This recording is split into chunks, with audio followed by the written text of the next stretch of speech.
Hello बच्चों, how are you. मैं कुमार आनंद आप लोगों का हमारी प्यारी सी यूट्यूब चैनल कॉन्सेप्ट वाला इंग्लिश पे आप लोगों का तहे दिल से स्वागत करता हूँ।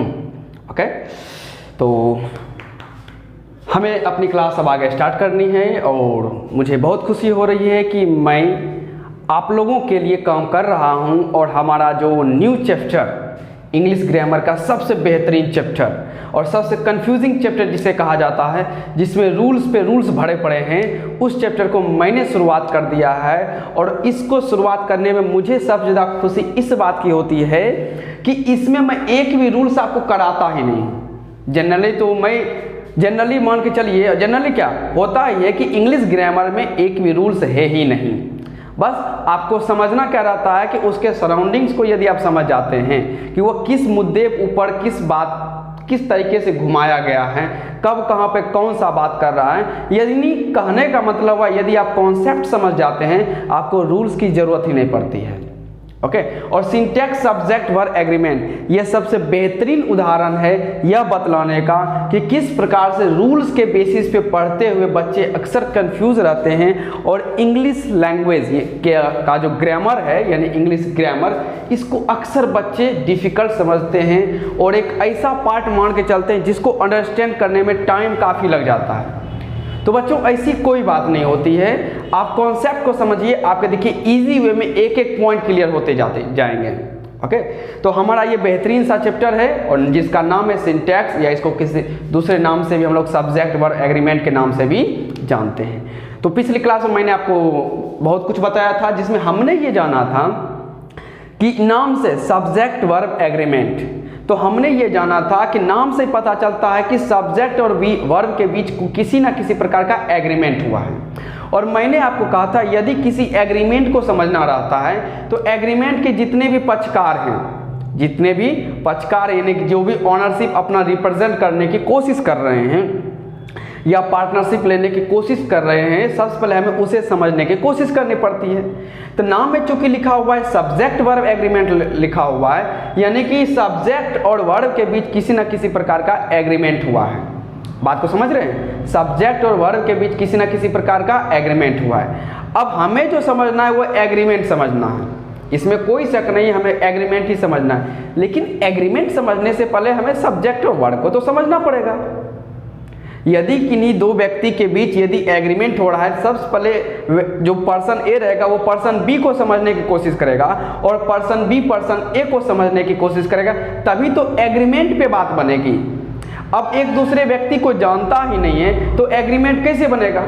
एग्रीमेंट बनने के लिए सबसे पहले एक दूसरे को समझना पड़ता है। जैसे कि हमारा और आपका संबंध, अब हमारा और आपका संबंध है कि हमें किसी प्रकार से इंग्लिश ग्रामर को लीनिएंट कर देना है, यानी कि इजी कर देना है। लेकिन उसके लिए पहले आप मुझे समझिए, मैं आपको समझूंगा, तब हमारा बातचीत चलेगा। क्योंकि यदि आपको मुझसे नॉलेज लेना है और मैं आपको नॉलेज देना चाहता हूँ, सबसे पहले एक बिलीफ सिस्टम होता है। आप भरोसा रखें कि हाँ, सामने वाले जो सर पढ़ा रहे हैं, यदि इन्होंने वादा किया है कि ये सिंटैक्स इन्हें सब्जेक्ट वर्ब एग्रीमेंट में एक भी रूल नहीं करवाएंगे तो नहीं करवाएंगे। ओके, और यदि मैंने करवा दिया यानी कि भरोसा टूट गया।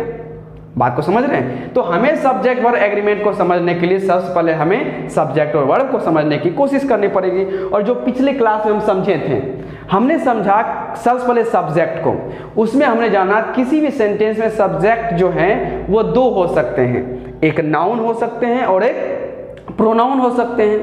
बात को समझ रहे हैं, किसी भी सेंटेंस का सब्जेक्ट होने के लिए दो चीज की जरूरत होता है, या तो वह नाउन होगा या तो वह प्रोनाउन होगा, जो हमने पिछले क्लास में समझा था। तो उसी का एक एग्जांपल मैं और देने की कोशिश करता हूं। तो सबसे पहले हम अपनी अंडरस्टैंडिंग जो हमने पिछले क्लास में बनाया था वो जरा समझ लेते हैं। और हमारी जो अंडरस्टैंडिंग बनी वह यह बनी थी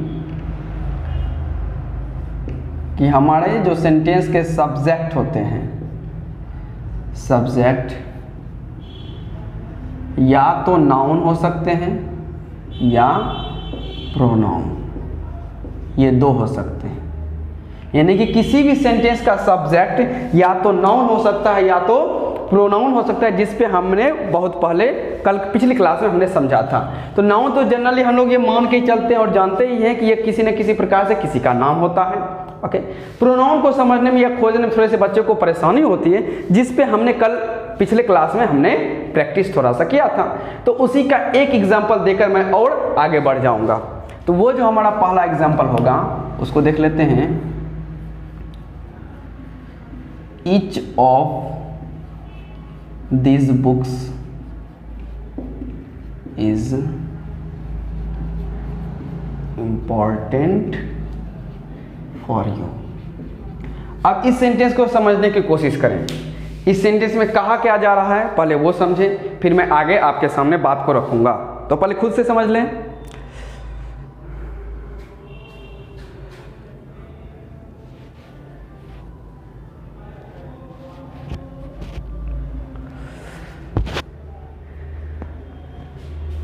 चलिए समझते हैं। सेंटेंस कह रहा है कि each of this books is important for you. अब सेंटेंस से हमें मीनिंग क्या निकल रहा है? मीनिंग ये निकल रहा है कि बहुत सारी किताबें रखी हुई हैं, बहुत सारे किताबें रखी है और उसमें से हर एक किताब इंपॉर्टेंट है आपके लिए। यानी कि यदि मान लेते हैं 10 किताब रखी हुई हैं तो 10 किताब से यदि कोई भी आप एक किताब निकालिएगा आपके लिए इंपॉर्टेंट है, कोई भी एक निकालिए आपके लिए इंपॉर्टेंट, कोई भी एक निकालिए आपके लिए क्या होगा? इंपॉर्टेंट होगा। यानी कि हम किताबों में से किताब को ही निकालने का काम कर रहे हैं। किताबों में से किताब को, यदि हम मान लीजिए 10 किताब रखा हुआ है, इससे किताब निकालें यहाँ रखें तुम्हारे लिए इंपॉर्टेंट है, एक किताब निकालें यहाँ रखें तुम्हारे लिए इंपॉर्टेंट है, एक किताब निकालें तुम्हारे लिए यहाँ रखें इंपॉर्टेंट है। यानी कि बुक्स में से आप बुक को ही निकाल रहे हैं। बात को समझें। तो यानी कि यहाँ यदि समझने की कोशिश कीजिएगा तो यहाँ कह रहा है ईच ऑफ दिस बुक्स। तो यहाँ जो दिस बुक्स है यानी कि ढेरों सारी किताबें हैं, इसी किताब में से निकाल कर कहा गया ईच यानी कि हर एक। ईच का मतलब क्या हुआ? हर एक। यानी कि यहाँ पे जो दिस बुक्स हैं यानी ढेरों सारी किताबें, इसमें से हर एक आपके लिए इंपॉर्टेंट है। हर एक क्या चीज? वही किताब, वही किताब आपके लिए क्या है? इंपॉर्टेंट है। यानी इमेजिन कीजिएगा और जरा सोचने पे गौर कीजिए, यहाँ जो ईच आया है ये किसके लिए आया है? ये इसी बुक्स में से एक के लिए आया है। बुक्स में से किसके लिए आया है? एक के लिए आया है। यानी कि किताब में से किताब निकल रहा था, किताब में से किताब निकल रहा था, लेकिन हमने यहाँ किताब ना बोल के हमने बोल दिया ईच। यानी कि ईच ऑफ दिस बुक्स में से ईच यानी कि हर एक किताब आपके लिए इंपॉर्टेंट है। तो यानी यहाँ जो ईच शब्द आया हुआ है यह किसके लिए आया हुआ है? इसी बुक्स के लिए आया हुआ है। और नाउन को जो रिप्लेस करता है या नाउन को रिमूव करता है या नाउन के रिपीटिशन को अवॉइड करता है कि नाउन एक ही सेंटेंस में बार बार नहीं आ पाए, उसको हटाकर जो शब्द रखा जाता है उसे हम लोग क्या कहते हैं? बिल्कुल सही, प्रोनाउन कहते हैं। तो यहाँ पर ईच हमारा क्या बना? प्रोनाउन। ओके, और यह हमारा क्या बना? नाउन बना। तो पिछली क्लास में हम ये समझने की कोशिश किए थे किस प्रकार से नाउन और प्रोनाउन को हम पिक कर सकते हैं बहुत सारे वर्ड्स के बीच में से। तो ये तो हमारे थे पिछली क्लास के। अब हमें जो अभी समझना है, जो हम आगे मूव करेंगे, वह हमें यह समझना है कि ये तो चलो पता चल गया कि आपके सेंटेंस में सब्जेक्ट रूप में नाउन या प्रोनाउन आ सकते हैं, इसमें कोई शक नहीं। इस सेंटेंस को भी लिख लीजिएगा जिसको मैंने अभी रिमूव किया है। एक एक पॉइंट को नोट करते रहे, आपके लिए सारी चीज़ इंपॉर्टेंट है। अब हमें जो समझना है और आगे जो एग्जाम्पल्स हम लोग समझते हैं, यदि मैं कहूँ विवेक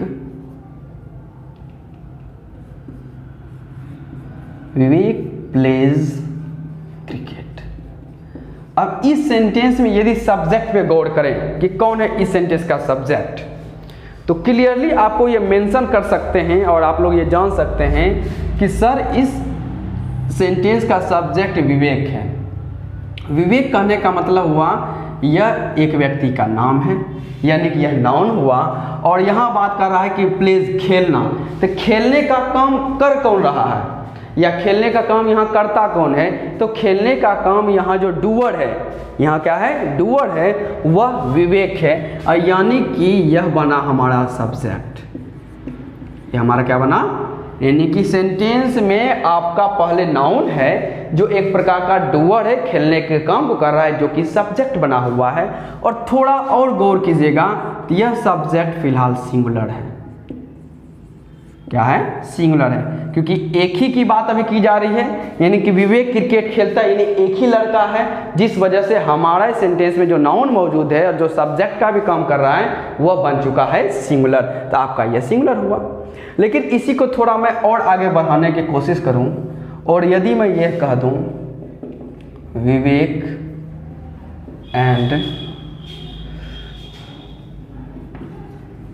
and Mahadev, Vivek and Mahadev play cricket, इस सेंटेंस के बारे में जरा सोचे तो, सोचिए तेजी से।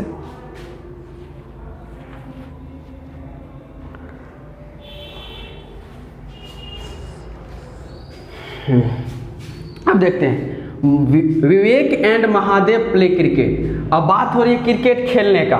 अब यहाँ क्रिकेट खेलता कौन है, तो पता चला अब यहाँ पे दो हो गए हैं। पहले तो सिर्फ विवेक था, अब क्या हो गए हैं, महादेव भी साथ में आ गया। यानी कि इस खेलने का जो एक्शन था इसका डूअर अब दो है, विवेक और महादेव। यानी कि यह हो चुका है आपके नाउन। यह भी नाउन है, यह भी क्या है, नाउन है। दो नाउन है जो एक कंजंक्शन एंड से जुड़े हुए हैं, ध्यान रखिएगा। तो यह भी नाउन है जो कि हमारे सेंटेंस के सब्जेक्ट बन रहे हैं। क्या बन रहे हैं, सब्जेक्ट। और अब यहाँ देखा जाए तो यहाँ चूंकि विवेक एक ही व्यक्ति का नाम था, एक ही बॉय का नाम था, जिस वजह से यह सिंगुलर था। लेकिन अब यहाँ पे हमारा सब्जेक्ट जो है यह दो है, एक विवेक और एक महादेव है, तो यह हमारा बनेगा प्लूरल। यानी यहाँ पर हमारा सब्जेक्ट प्लूरल बना हुआ है, जबकि यहाँ पर हमारा सब्जेक्ट क्या बना हुआ है, सिंगुलर। और वो भी कौन सा है, नाउन है। यानी कि हम यह समझ सकते हैं कि हमारे सेंटेंस के सब्जेक्ट जब नाउन होंगे तो वह हम इतना सोच सकते हैं कि वह सिंगुलर भी हो सकते हैं और वह प्लूरल भी हो सकते हैं। ओके, यानी कि सेंटेंस का जो सब्जेक्ट होगा यह सिंगुलर भी हो सकता है और यह प्लूरल भी हो सकता है। ये नहीं कि सिर्फ सिंगुलर ही नजर आएगा और ये नहीं कह सकते कि सिर्फ प्लूरल ही नजर आएंगे, दोनों नजर आ सकते हैं। आपको जितने नाम मेंशन करने की जरूरत है आप उतने नाम मेंशन कर सकते हैं। तो ये तो था कुछ एग्जाम्पल्स और भी देखते हैं। नंबर ऑफ एग्जाम्पल्स हमें बहुत सारे करने हैं ताकि हम जितना ज़्यादा हो सके उतना ज़्यादा समझ सकें।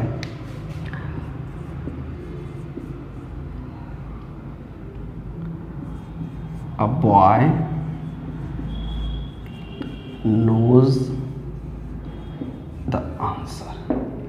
अब इस सेंटेंस में जरा सोचे तो क्या कह रहा है, A boy knows the answer। Okay, सोचे क्या कर रहे थे इसे। हिंदी नहीं हमें लगाना, हिंदी लगाने के लिए हम बाद की क्लास में और डिस्कस करेंगे, ध्यान रखिएगा। पार्ट्स ऑफ स्पीच की क्लास में मैं स्टोरी बताता हूँ, उसमें ढेर सारे मैं आपको हिंदी बताता हूँ, इसमें कोई शक नहीं है। यहाँ पे सिर्फ हमें सब्जेक्ट से लेना देना है अभी फिलहाल, ध्यान रखिएगा, और हमें किसी से मतलब नहीं है। तो इसमें सिर्फ आप सब्जेक्ट खोजने की कोशिश करें। तो इसमें सब्जेक्ट खोजने की कोशिश करेंगे। A boy knows the answer, नो जानता है आंसर। तो आंसर जानने का काम कौन किए हुए है, यानी कि बॉय। यानी यहां पर जो हमारा बॉय है यह, ओके, यह बॉय क्या हुआ, नाउन है। और नाउन के साथ साथ ये हमारे सेंटेंस का सब्जेक्ट बना हुआ है। और सब्जेक्ट बना हुआ है तो मुझे जरा ये बताएं, यहाँ पर एक लड़का है कि एक से ज़्यादा लड़का है। यदि यहाँ पर एक लड़का है तो यह सिंगुलर होगा, और यदि more than one boys are here then it will be plural. तो यहाँ मुझे बताएं कि यहाँ पे हमारा नाउन जो सब्जेक्ट बना हुआ है वह सिंगुलर है कि प्लूरल है। तो बिल्कुल सही, आप कह सकते हैं सर यहाँ पर एक ही लड़का है, जिस वजह से यह क्या है, सिंगुलर है, सिंगुलर। तो हमारा और भी थोड़ा सा पॉइंट कवर हुआ, और इसी बेसिस पे हम अगले पॉइंट में मूव कर जाते हैं। और इसी को यदि मैं ये लिख दूं, the boys know the answer. अब इस सेंटेंस के बारे में सोचे तो सोचो, जल्दी सोचोगे तो आगे कॉन्सेप्ट जल्दी से समझ में आएगा। सोचिए क्या हो सकता है, सोचिए।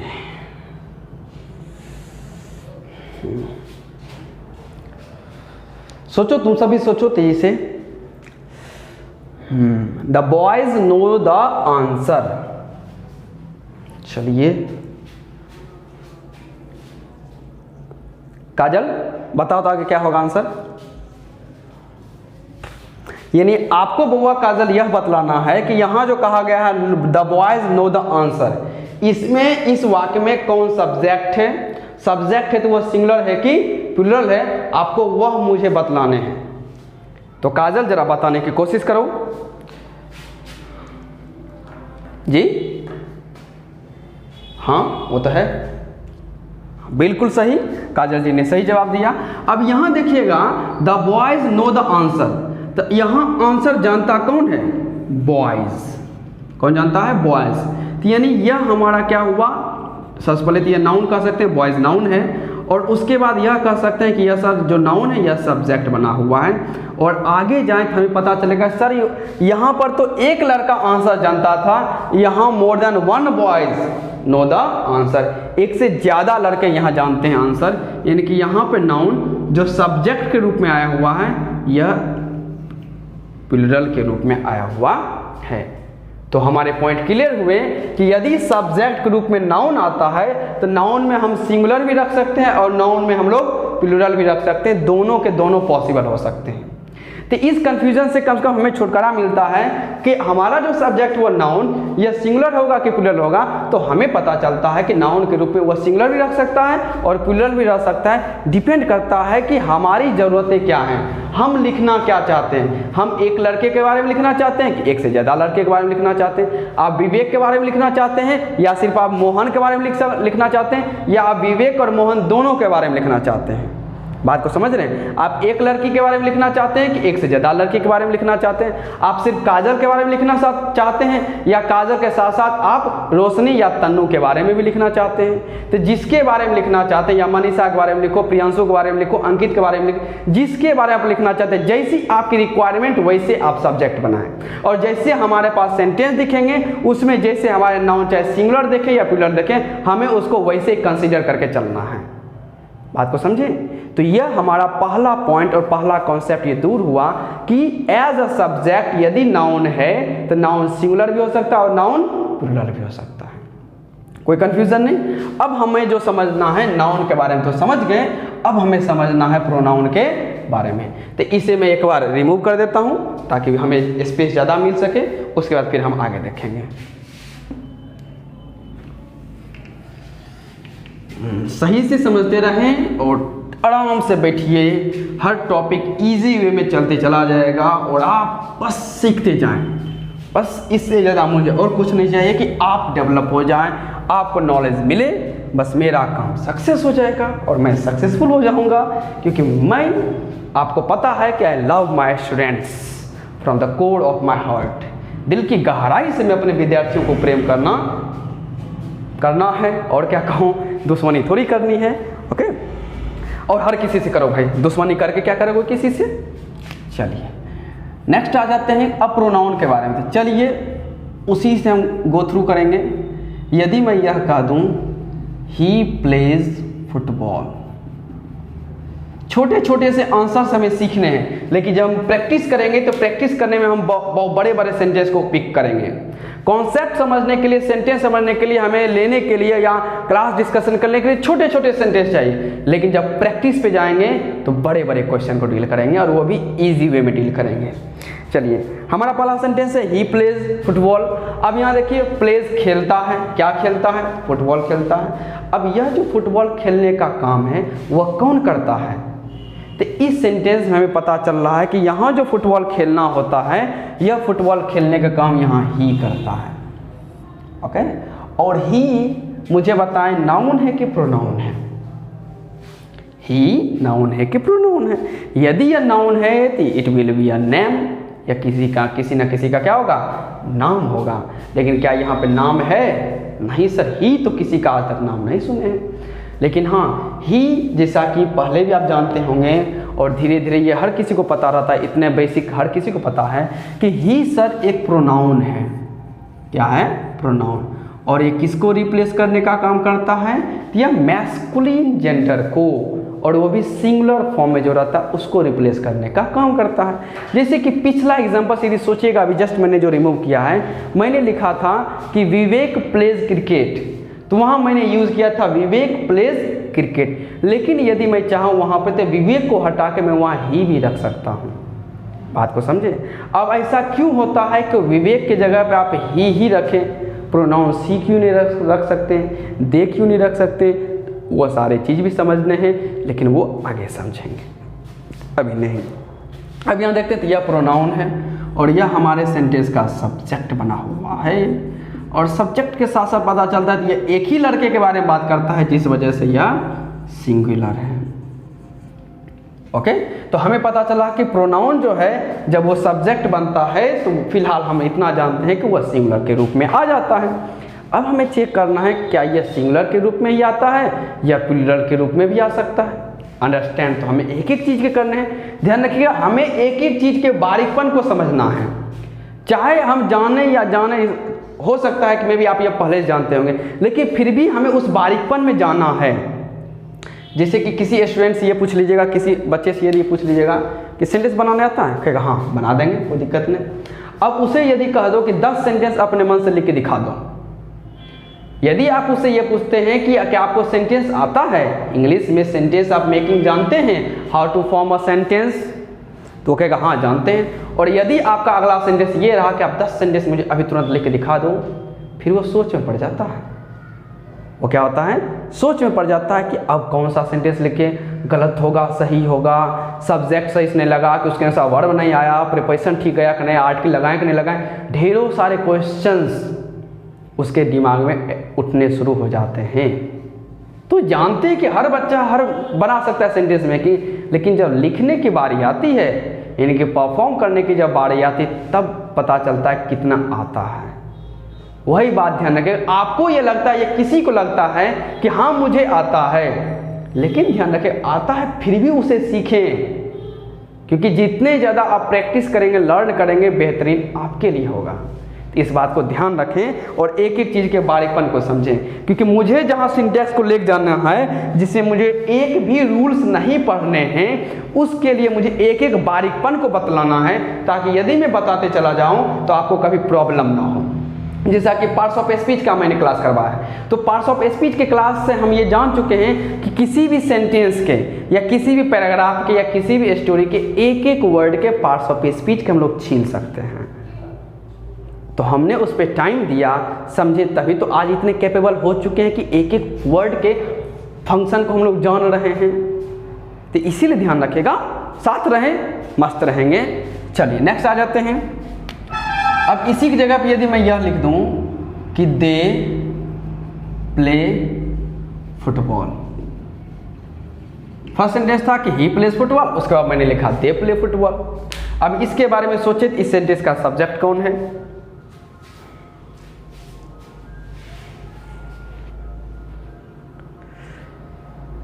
चलिए, तो इसमें पता चलेगा दे प्ले फुटबॉल, तो इस सेंटेंस का सब्जेक्ट दे है, यानी कि यह हमारा सब्जेक्ट है।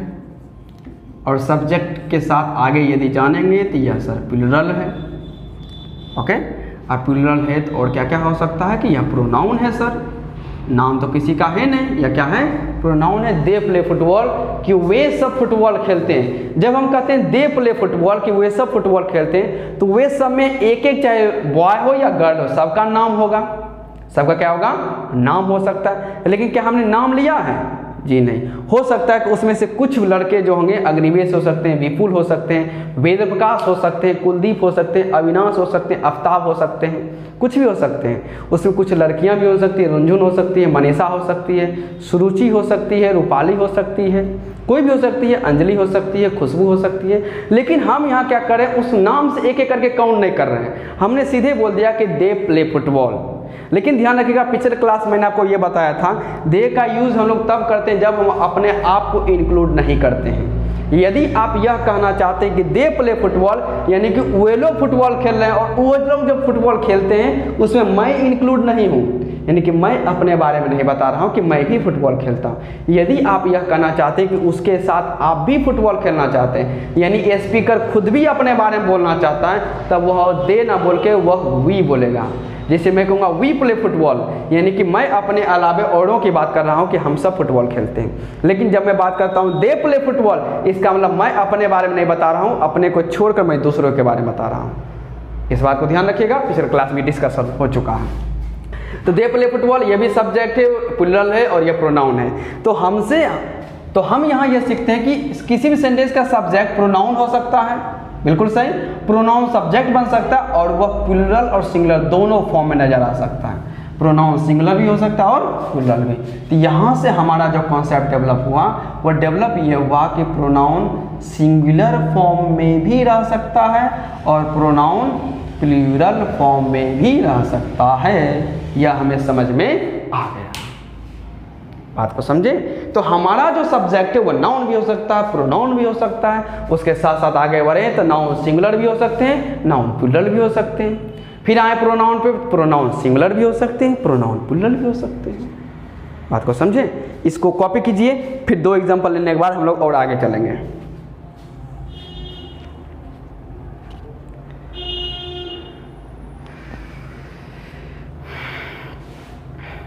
कोई भी डाउट बच्चे रहना ना चाहिए, कोई भी डाउट हो तो आप बेझिझक पूछें। ओके, चलिए।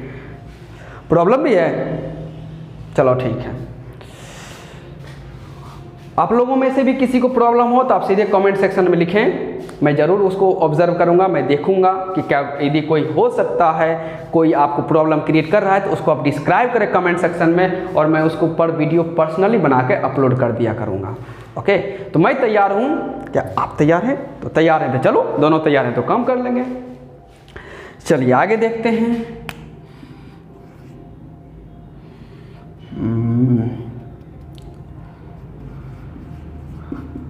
Most of the students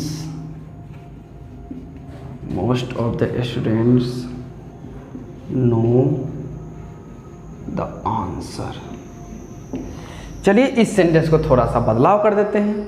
most of the students know the answer, इसमें और इस सेंटेंस को समझने की कोशिश करें। Most of the students know the answer, चलिए समझते हैं। तो इसमें यदि हम लोग समझने की इस बात की कोशिश करें, most of the students know the answer, तो यहाँ बात कर रही है कि आंसर जानता है। कौन जानता है? स्टूडेंट्स जानते हैं, मोस्ट ऑफ द स्टूडेंट्स। और स्टूडेंट्स यहाँ पर नाउन है और यह आया हुआ है प्लूरल फॉर्म में। किस फॉर्म में आया हुआ है? प्लूरल फॉर्म में, सिंगुलर फॉर्म में तो है नहीं। ये ऑफ प्रीपोजिशन है, ऑफ प्रीपोजिशन है। अब यहाँ करेंगे कि यहाँ क्या सभी स्टूडेंट्स जानते हैं आंसर? यदि सिर्फ इतना लिखा हुआ रहता, यदि बात करें यहाँ से इधर, यदि देखें the students know the answer, इसका मतलब हुआ जितने भी विद्यार्थी हैं सभी आंसर जानते हैं। लेकिन यहाँ पर इतना नहीं लिखे, थोड़े से इसमें चेंज किए गए हैं और यहाँ लिखा गया most of the students know the answer. यानी कि कहा जाए तो सभी तो नहीं जानते हैं, लेकिन ज़्यादातर बच्चे आंसर जानते हैं। तो यानी कि यहाँ पर जो है फोकस हमारा स्टूडेंट्स पे नहीं, फोकस इधर मोस्ट पे आएगा। क्योंकि यदि फोकस स्टूडेंट्स पे आ गया तब बात चलेगी कि the students know the answer, यानी सभी विद्यार्थी आंसर जानते हैं। लेकिन हमें सभी विद्यार्थियों पर फोकस नहीं करना है, क्योंकि सारे विद्यार्थी तो आंसर जानते नहीं हैं। हाँ, उसमें से अप्रॉक्सीमेट मेजोरिटी में कह सकते हैं कि जानते हैं। यानी कि यहाँ जो हमारा फोकस है यह मोस्ट पर है। बात को समझ रहे हैं? अब ये मोस्ट क्या है? तो कहने का मतलब हुआ स्टूडेंट्स आंसर जानते हैं, लेकिन सभी ने उसमें से मोस्ट जानते हैं। तो मोस्ट क्या? मोस्ट स्टूडेंट्स है ना। यदि मान लीजिए कि 50 स्टूडेंट्स है तो उसमें से यदि 45 स्टूडेंट्स यदि आंसर जानते हैं कि मोस्ट स्टूडेंट्स जानते हैं, तो पिछले क्लास जैसे मैंने आपको समझाया था, यदि मुझे कहना पड़ गया कि 48 स्टूडेंट्स आउट ऑफ 50 स्टूडेंट्स, या आप कहना चाहें कि 45 students out of 50 students know the answer, तो पहले जो आपको लिखा हुआ है 45 स्टूडेंट्स, बात समझ रहे हैं? तो वह भी क्या है? Out of 50 student. तो स्टूडेंट्स 2 बार आ गया है, लेकिन हमें क्या करना है, पहले जो आया हुआ है उसको थोड़ा अवॉइड कर देना है, क्योंकि हम हटा पहले वाले लिख सकते हैं, बाद वाले को नहीं। इस पे डिस्कशन हम लोग आगे चलेंगे। उसी को न हटाकर 45 स्टूडेंट्स को हटाकर हम यहाँ मोस्ट रख देते हैं। पिछले क्लास में मैंने आपको ये डिटेल समझाया था। तो यानी यहाँ पर जो मोस्ट है यह स्टूडेंट्स को हटाकर आया है, या दूसरी तरफ से समझे तो इस स्टूडेंट्स में से ही स्टूडेंट्स की बात कर रहा है, लेकिन यहाँ स्टूडेंट्स नहीं रखा हुआ है, यहाँ एक दूसरा शब्द रख गया नाउन की जगह पर, वह क्या ठहरा? मोस्ट। यानी कि यह नाउन को रिप्लेस कर रहा है, जिस वजह से यह क्या बना? प्रोनाउन। क्या बना? प्रोनाउन। और साथ साथ में चूंकि यह बहुत विद्यार्थियों के लिए आया हुआ है, मोर देन 1 स्टूडेंट्स के लिए आया हुआ है, तो इस वजह से यह क्या बना? प्लूरल बना हुआ है। बात समझ रहे हैं? तो यह हमारा प्रोनाउन है जो कि प्लूरल फॉर्म में बना हुआ है। और फोकस चूंकि इसी पर है, इस पे नहीं है। इस पे यदि फोकस हो जाता तो यही छोड़ देते, the students know the answer, तब तो यही हमारा सब्जेक्ट बन जाता। लेकिन सब्जेक्ट ये नहीं बन रहा है। यदि यह सब्जेक्ट बनेगा तो सभी विद्यार्थी आंसर जानते हैं। हमें कहना कि सभी नहीं जान के बहुत ज़्यादा जानते हैं, मेजोरिटी में जानते हैं, लेकिन सभी स्टूडेंट्स नहीं जानते हैं। तो फोकस यहाँ नहीं, फोकस यहाँ है, यानी मोस्ट पे फोकस है। तो यही आपका क्या बना हुआ है, सब्जेक्ट भी बना हुआ है। तो यह प्रोनाउन है जो कि प्लूरल फॉर्म में और सब्जेक्ट के रूप में बना हुआ है। तो यानी कि यह हमारा जो प्रोनाउन है यह प्लूरल के सेंस में आया हुआ है। बात को समझ रहे हैं। और इसमें थोड़ा सा मैं डायग्राम लिख देता हूँ। सिंगुलर के रूप में यहाँ कौन आया हुआ था, ही आया हुआ था। प्लूरल के रूप में कौन आया, तो यहाँ देखेंगे तो दे आया हुआ है। और अभी हमने देखा एक मोस्ट भी आया हुआ है। बात को समझे। और सिंगुलर वाले की यदि चर्चा करें तो क्या क्या नाम था, विवेक था सिंगुलर फॉर्म में, ओके। और इसके प्लूरल फॉर्म में हमने लिखे थे, मतलब जो प्लूरल सब्जेक्ट बना तो वो था विवेक एंड महादेव की चर्चा थी। इस प्रकार का एग्जाम्पल था। तो सिंगुलर प्लूरल। अब देखते हैं एक और सिंगुलर वाला एग्जाम्पल देख लेंगे तो हमें समझ में ज़्यादा आ जाएगा। नंबर 4 अब देख लेते हैं। यदि मैं यह कह दूँ सी knows the answer। चलिए इसको समझने की कोशिश करें तो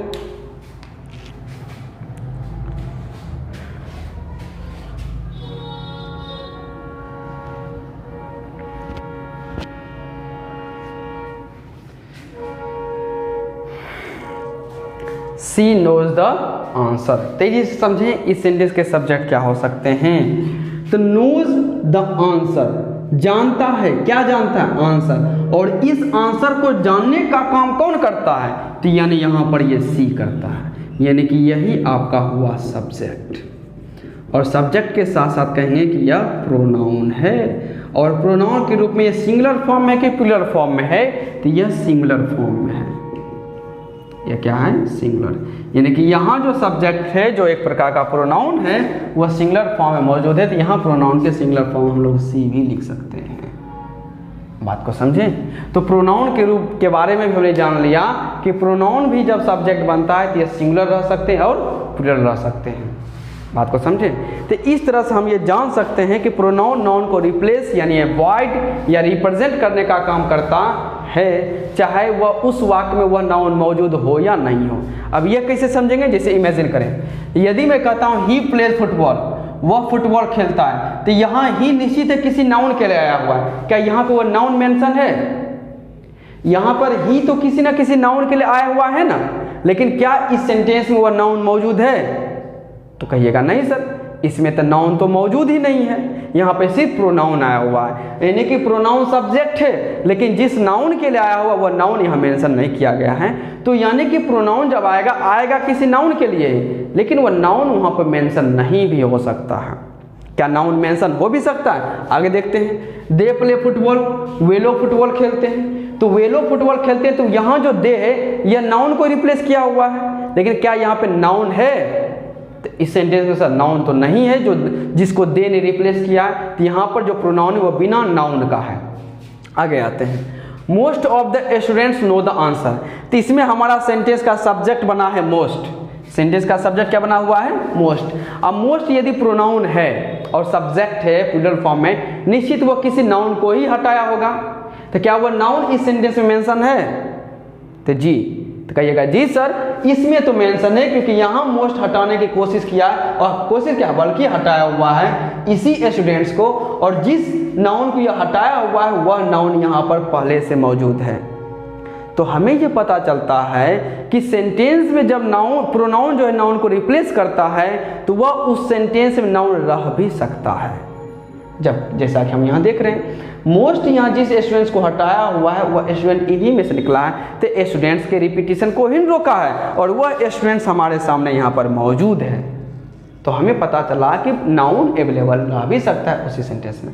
अगला देखते हैं। सी नोज द आंसर, वह आंसर जानती है। तो यहाँ सी हमें यह तो पता चला किसी लड़की के बारे में, क्या उस लड़की का नाम इस सेंटेंस में मेंशन है? मेंशन तो नहीं है। मेंशन नहीं है, इसका मतलब सेंटेंस में प्रोनाउन जब आएंगे तो नाउन नहीं भी दिख सकते।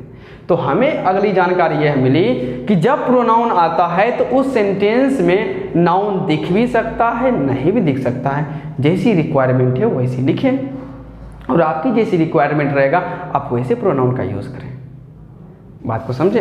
तो हमारा यह कॉन्सेप्ट कि नाउन जो रहे सब्जेक्ट बनता है सिंगुलर और प्लूरल फॉर्म में नज़र आता है, और प्रोनाउन जब सब्जेक्ट बनता है तो वो भी सिंगुलर और प्लूरल फॉर्म में नज़र आता है, वह हमारे कॉन्सेप्ट समाप्त हो चुके हैं। अब हमें आगे मूव करना है, तो इसको मैं फिर से रिमूव कर देता हूँ।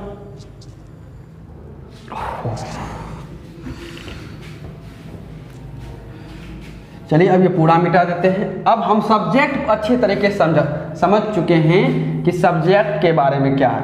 अब हमारा जो दूसरा जो पार्टनर कह सकते हैं जो कि वर्ब है, अब हमें उसे थोड़ा समझना पड़ेगा। तो डोंट वरी, उसे ज़्यादा हमें समझने की ज़रूरत नहीं है, बस थोड़ा सा टॉपिक है वह भी समाप्त हो जाएगा तो बात खत्म।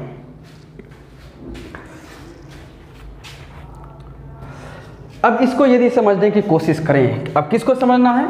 सब्जेक्ट तो समझ चुके हैं, अब हमें समझना है इस वर्ब जी को, सेकेंड जो पार्टनर है। तो हमें तो ये भी देखना पड़ेगा कि सब्जेक्ट में जैसे हमें ये पता चला कि यह नाउन हो सकता है, प्रोनाउन भी हो सकता है, और ये सिंगुलर प्लूरल फॉर्म में दोनों नज़र आ सकते हैं, तो उसके बारे में हमने जान लिया। अब जरा वर्ब के तो बारे में जान लें कि इसके क्या लक्षण हैं। ओके, वैसे तो बच्चों इसके लक्षण बहुत सारे हैं, लेकिन इसके बहुत सारे लक्षण में से हमें बहुत सारे नहीं जानने हैं, हमें उतने ही जानने हैं जिससे हमारा सब्जेक्ट वर्ब एग्रीमेंट कंप्लीट हो सके। तो इसका बहुत ही थोड़ा जानना है। ओके, सब्जेक्ट का पूरा जानना था तो मैंने आपको पूरा बताया, वर्ब का अभी फिलहाल हमें पूरा ज़रूरत नहीं है, तो उसका हम जितना ज़रूरत है उतना ही जानेंगे। Keep watching. चलिए देखते हैं तो वर्ब के बारे में क्या जानता है। जनरली हम लोग ये जानते हैं, अक्सर हम लोग और आप लोगों ने एक वर्ब फॉर्म की चर्चा अक्सर पहले की होगी। ओके, निश्चित ही पढ़ी होगी, इसमें कोई शक नहीं है। जैसे यदि कभी आपने देखा होगा गो लिखा हुआ, इसी का एक अलग फॉर्म है गोज। फिर आप देखते हैं कम, और इसी का एक अलग से फॉर्म बनता है कम्स। जंप, फिर इसी का फॉर्म है जंप्स। तो इस प्रकार की चर्चा आप लोग अक्सर देखते होंगे और किए भी होंगे। अब इसमें अंतर क्या है? एक तरफ आपका गो है तो एक तरफ गोज है, एक तरफ कम है तो एक तरफ कम से, एक तरफ जंप है तो एक तरफ जंप से। इस तरह से बहुत सारे हो सकते हैं, 2-3 मैं और लिख सकता हूँ जितने हो सकते हैं। जैसे राइट, तो राइट्स भी हो सकते हैं। लाफ, यदि बात करें तो इसके लाफ्स भी हो सकते हैं। चलिए इसी तरह से नज़र आते हैं कि यदि हैव है तो उसके हैज भी हो सकते हैं। वर है, ये सब वर्ड भी होते हैं, ध्यान रखिएगा। वाज हो सकते हैं। अब इसमें जो हम लोग जानने की कोशिश करेंगे कि वर्ब ये 2 फॉर्म हम क्यों लिख रहे हैं। ज़रूरत हमें सिंटेक्स यानी सब्जेक्ट वर्ब एग्रीमेंट में इन्हीं की पड़ता है कि आपको ये ज़्यादा कंफ्यूज करता है। कंफ्यूज करने में आपको ध्यान क्या रखना है कि यहाँ जो भी वर्ब जो एस वाले लिखे हुए हैं, जैसे goes, comes, jumps, rights, laughs, has और वाज, यह जो है ये ध्यान रखिएगा यह सिंगुलर फॉर्म है। वर्ब का यह कौन सा फॉर्म है? सिंगुलर फॉर्म है, इस बात को ध्यान रखिएगा। और इधर जो लिखा हुआ है ध्यान रखिएगा, जो कि हमारे पास गो, कम, जंप, राइट, लाफ, हैव, और ये क्या लिखा हुआ है? WERE, वर लिखा हुआ है। इस बात को ध्यान रखिएगा, मैं हाईलाइट करके इधर लिख दे रहा हूँ WERE, इसकी प्रोनाउंसिएशन वर है। अधिकतर बच्चों को मैं ये देखता हूँ बोलते हुए इसे वेयर पढ़ देते हैं। मुझे तो नहीं पता वो कहाँ से ये सीख लेते हैं, कौन उन्हें सिखा देते हैं, लेकिन चलो कोई बात नहीं, यदि कोई नहीं सिखा पाए तो मैं सिखा देता हूँ। WERE, वर इसे पढ़ते हैं, ना कि इसे वेयर पढ़ते हैं, इस बात को ध्यान रखिएगा। तो जो भी आपने इसे पहले पढ़ा था तो मैं ये नहीं कहूँगा गलत पढ़ें, जो भी पढ़ें जैसा आपको नॉलेज मिल सका, जैसे टीचर मिल सके, सबको मुबारकबाद हो। ओके, हर टीचर अपने आप में अच्छा प्रयास करता है, लेकिन यदि कुछ सुधार की जरूरत है तो वो सुधार क्यों ना हो, तो हमें अपने आप को हर हमेशा इम्प्रूव करते रहना है। और यदि उस चीज़ को इम्प्रूव करने में यदि मैं किसी तरह से काम आ सकूँ तो मैं पीछे थोड़ी हटूंगा। जैसे कि एक सेंटेंस पे देख लें, यू वर स्टूडेंट्स, इसको यदि बच्चे पढ़ते हैं पढ़ क्या देते हैं, यू वेयर स्टूडेंट्स पढ़ देते हैं। क्या पढ़ देते हैं, यू वेयर स्टूडेंट्स, जो कि सही नहीं है, आपको पढ़ना यू वर स्टूडेंट्स। बात को समझे? तो WERE को क्या कहेंगे, वर कहेंगे, ना कि वेयर कहेंगे। तो इस बात को ध्यान रखिएगा, आगे समझ में ज़्यादा आएगा। चलिए इसको मैं मिटा देता हूँ, ये एक्स्ट्रा था, ये ध्यान रखिएगा। प्रोनाउंसिएशन के लिए सब ज़्यादा जरूरी रहता है। अब आगे आप आ जाते हैं। तो ये जो वर्ब फॉर्म है, यह ध्यान रखिएगा, यह हमारा प्लूरल फॉर्म में है। यह वर्ब का कौन सा फॉर्म है, प्लूरल फॉर्म है। यानी कि ध्यान रखिएगा, वर्ब के बेस फॉर्म यानी कि फर्स्ट फॉर्म ऑफ वर्ब में यदि आपको एस या ES लगा हुआ नजर आ जाता है तो ध्यान रखिएगा वह सिंगुलर फॉर्म है जी। क्या है वो, सिंगुलर फॉर्म है, यानी कि वह सिंगुलर होता है। और यदि एस या ES नहीं लगा हुआ हो तो अप्रोक्सीमेट वह प्लूरल फॉर्म बन जाता है। जैसे कि हमने यहाँ देखा कि एस वाला ये सब का सब क्या है, सिंगुलर फॉर्म की बात करता है, और बिना एस वाला ये सब का सब प्लूरल फॉर्म की बात करता है। और इसी में ध्यान रखेगा, यदि नाउन में यदि एस या ES लग जाए, नाउन में एस या ES जिसपे बच्चों को अक्सर कन्फ्यूजन रहता है, तो वह ध्यान रखेगा वो प्लूरल फॉर्म में होता है। जैसे कि यदि बात करें बॉय, इसका प्लूरल फॉर्म होता है बॉयज। कैट, इसका प्लूरल फॉर्म कैट्स। डॉग, इसका प्लूरल फॉर्म डॉग्स। ये ध्यान रखिएगा। तो इसमें जो एस वाला नाउन है यह प्लूरल फॉर्म में है, प्लूरल फॉर्म होता है। और यह जो आपका है बिना एस वाला फॉर्म, यह हमारा सिंगुलर फॉर्म होता है। तो वर्ब और नाउन में कंफ्यूज ना करें। नाउन में यदि एस या ES लग जाता है तो वह हो जाता है, जैसे कि ES की यदि बात करूं, यदि मैं यहाँ लिख दूं बेंच और यहाँ नज़र आ जाए बेंचेज, बेंचेज, तो यह प्लूरल हो जाता है। ध्यान रखिएगा, यह प्लूरल की कैटेगरी मिलेगा और यह सिंगुलर वाले फॉर्म में मिल जाएगा। तो नाउन में यदि एस या ES मिलता है तो वो प्लूरल होता है, लेकिन वर्ब में यदि एस या ES मिलता है तो वो क्या होता है, सिंगुलर होता है। इसको भी कॉपी कर लीजिए, आगे के लिए काम देगा।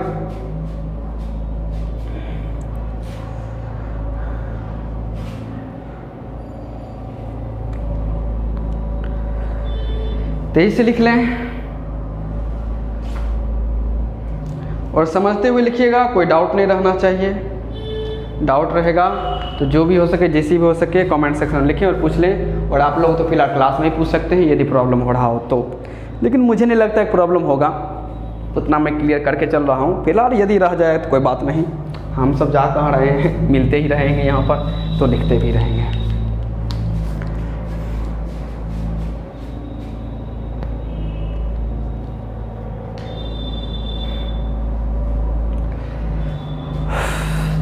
चलिए तो इसको लिख लीजिएगा।